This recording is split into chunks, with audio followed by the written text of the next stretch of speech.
Гласот на Америка на македонски. Преку една деценија вашиот прозорец кон САД.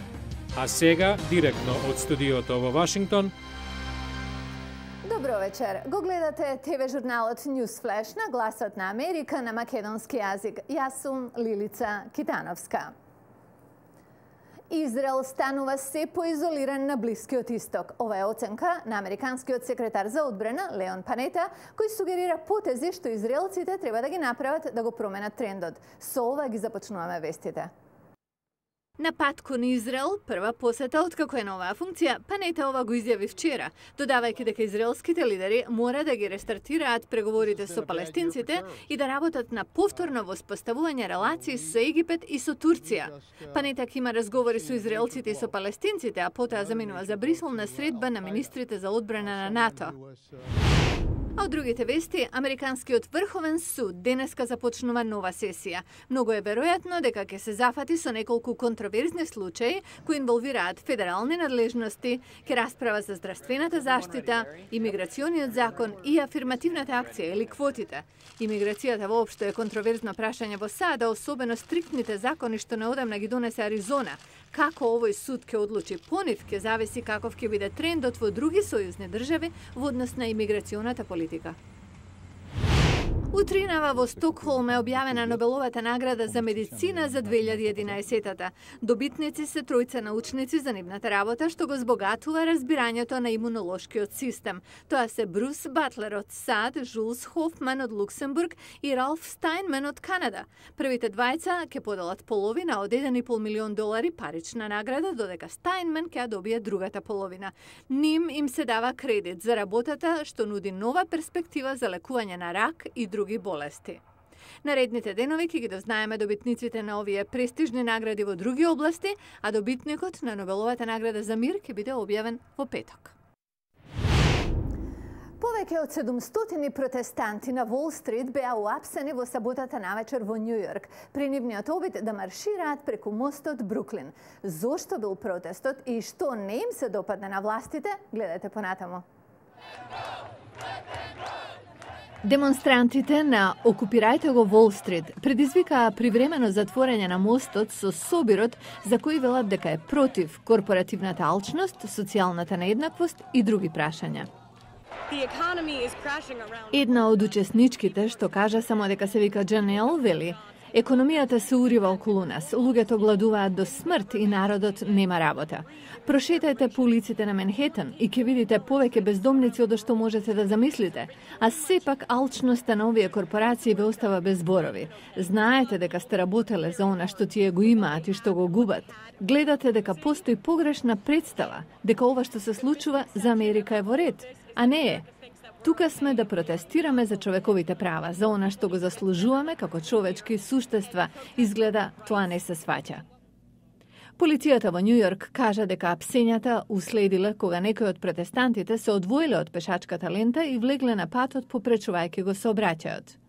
Веб страницата Окупирајте го Wall Street протестот го опишува како движење без лидерство и членовите се кампираа близу финансискиот дистрикт на Њу Јорк за последниве 2 недели. Во Бостон, сличен марш под името "Земете го назад Бостон" беше организиран против канцелариите на Bank of America во градот и таму беа уапсени повеќе од 20 протестанти. Азиски краб, видна риба, донесена од Кина во Соединетите Американски држави пред неколку децении, носи се поголеми грижи за сојузната држава Илинојс.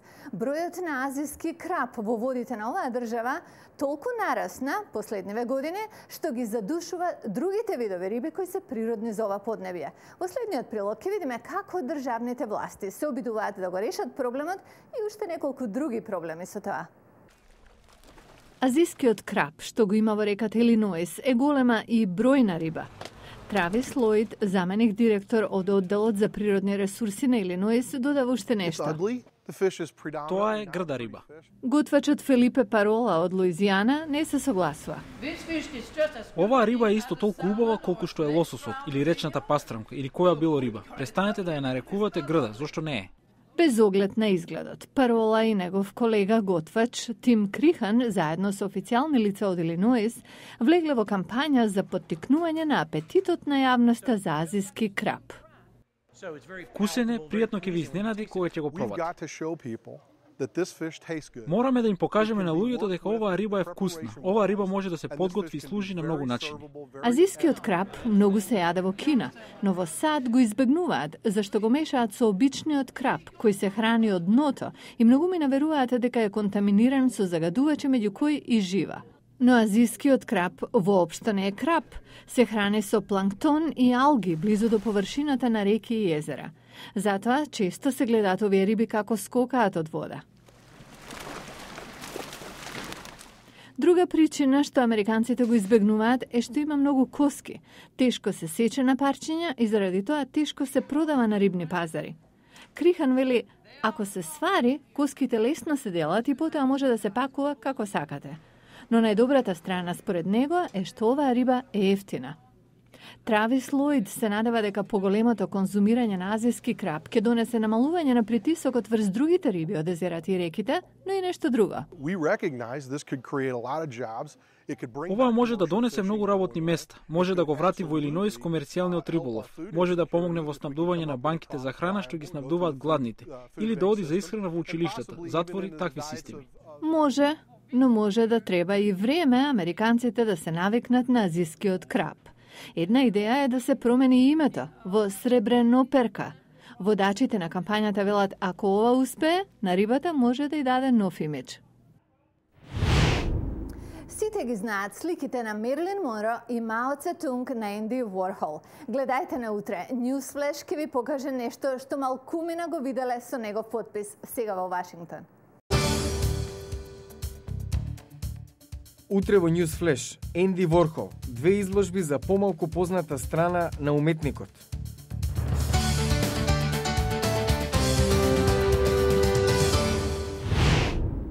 Го гледавте Newsflash на Гласот на Америка на македонски јазик. Јас сум Лилица Китановска од студиото во Вашингтон. И тоа е се што подготвивме за оваа емисија. За повеќе информации може да појдете на нашата веб страница glasnaamerika.com. До гледање.